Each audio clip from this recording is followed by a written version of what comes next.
ever thought of why we have the same clothes as the other person?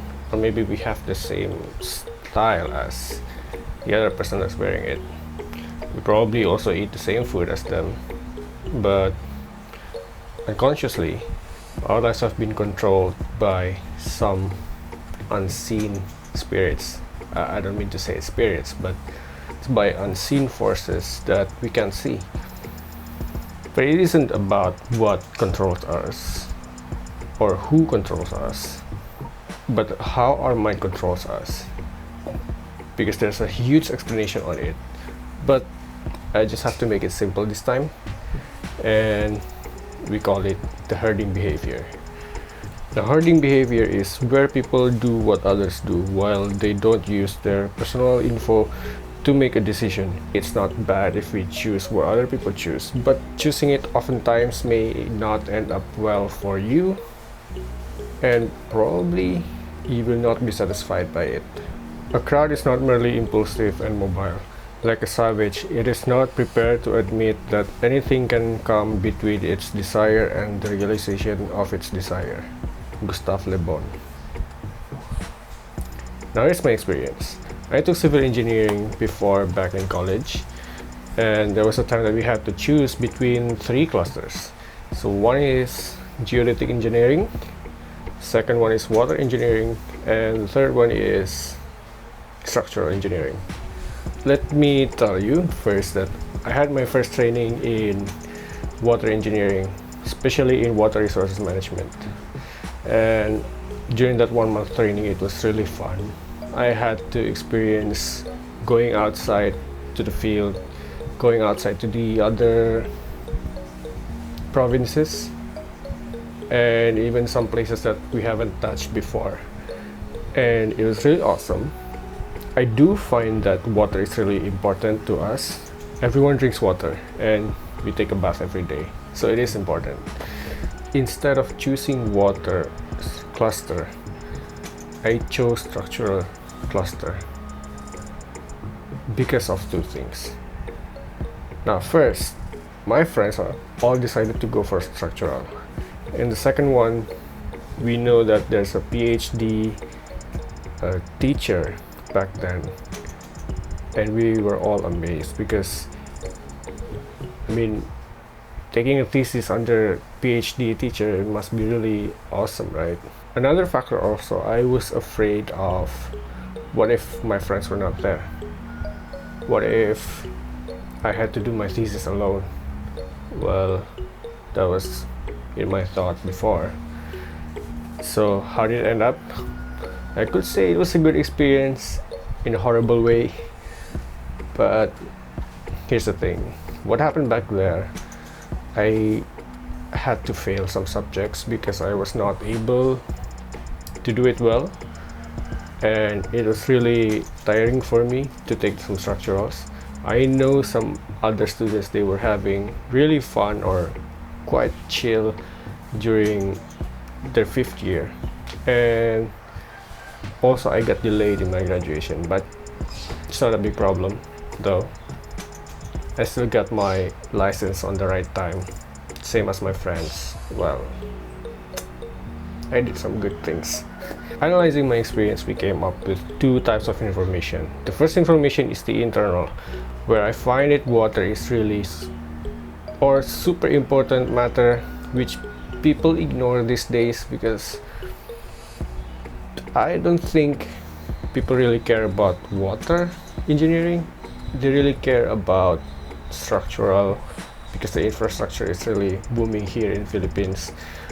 And the second one is the external factor, where I had my training, friends decided to go for structural, and the PhD teacher. Most of the time people will choose the external factor, which is what they see is what they believe, and when people choose one thing, everyone might follow, because when there's a lot of crowds going to restaurant A, probably you will also join them to go to the restaurant A. Well, I guess for me, I just choose restaurant B because there's a lot of people in restaurant A, and this creates disruption, especially in your mind.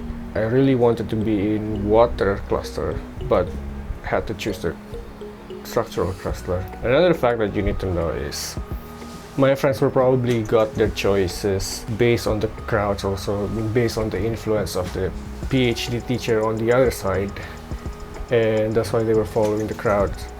I also got that. I followed them, yeah, because I also had my fears.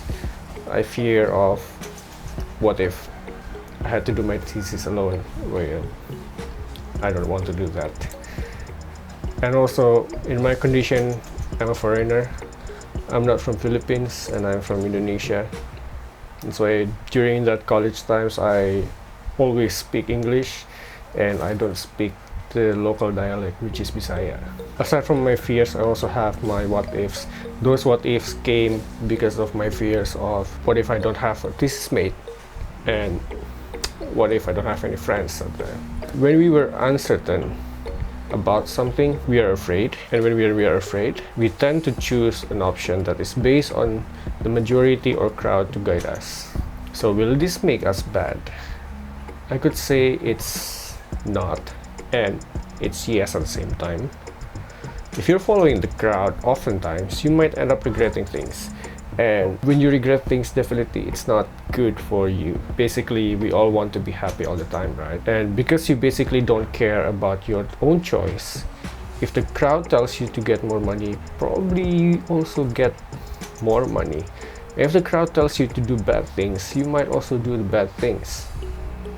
The crowd will probably not tell you directly to do bad things, but based on the habit or based on the behavior of people surrounding you and the influences that you probably watch or whatever it is that you can see, you can hear, it probably affects you, affects your decision, and it disrupts you.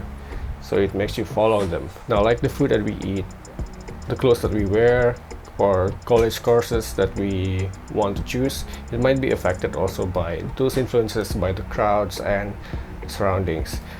Basically, the crowd has a lot of effects to our body, especially to our mind, and I have to say I don't think we can feel what's originality after you've seen this video, because every act that we do is basically it's affected by the crowd.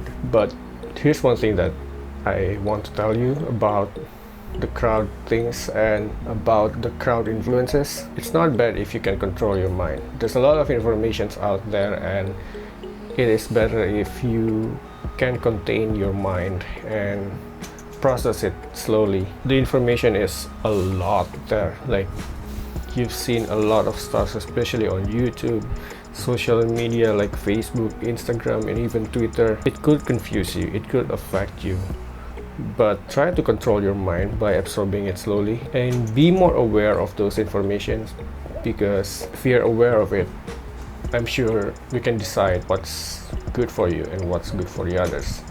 The masses have never thirsted after truth. Whoever can supply them with illusions is easily their master.